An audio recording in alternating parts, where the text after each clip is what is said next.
News Radio 1140 WRVA and 98.5 FM. Hate is gonna hate. Yeah, I'm a hater. You're not supposed to be a hater at work, are you? Yeah. Evidently, if you are, it might actually make you better at the job. Yeah, grumpy and negative people, more efficient than happy people. It's because nobody's talking to them. They can concentrate on their work because nobody wants to talk to them. Here, talk about with us is Dusty Staub, CEO of Staub Leadership International. Does that surprise you that the grumpy, negative people are more efficient? No, Jimmy, it doesn't at all. They you said it very well. Nobody wants to interrupt them or spend time with them, and they're able to stay focused on their task and the job in front of them. So if they're just doing a technical task and they don't have to work with other people, they can be more efficient. The downside of the study is that being nasty means that they're not a very good teammate. You know, a mean mate is no teammate you want to work with. No, I wouldn't think so.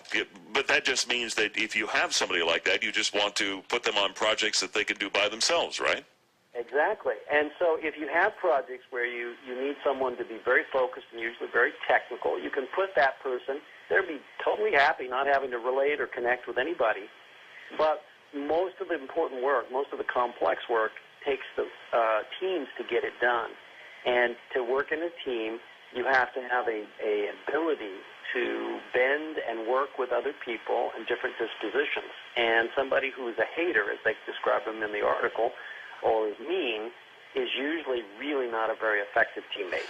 Somebody once told me, too, that the beauty of haters is that there are such very few things that they like, so that when they do find something they do like, I mean, they can singularly focus on that thing, and there's not a whole lot of other distractions going on, because they hate everything else.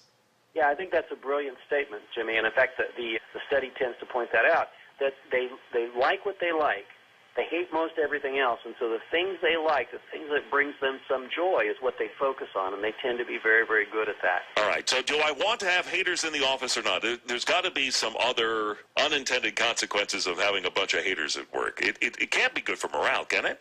No, you create a hostile, unwelcome work environment, and it really damages communication, collaboration, and the ability to get work done together.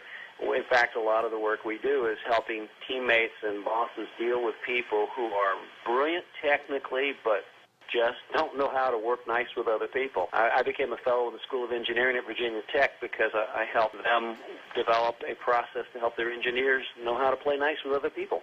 So you're telling me engineers are haters? No. Engineers tend to be very focused, and they tend to be very technical, and they're not necessarily that focused on being nice or friendly.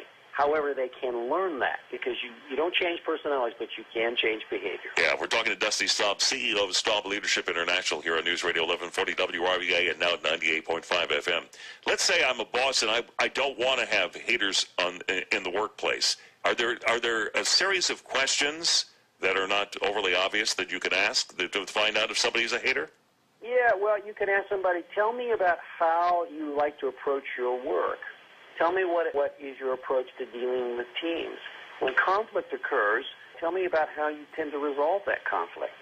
And tell me what brings you the greatest joy, the greatest pleasure when you're in the work environment. Well, the answers to those questions are going to give you an insight into whether somebody tends to be an isolator or not. And one of the keys, I think, is to say, all right, we need people who want to work together, can work together, and will also be focused. And you can get all of that. You just have to coach for it and set clear expectations. Good stuff, Dusty. Good to talk to you as always. Take care. My pleasure, Jimmy. CEO, Bye-bye. you bet. CEO of the Staub Leadership International, Dusty Staub, here on News Radio 1140 WRVA, and now at 98.5 FM.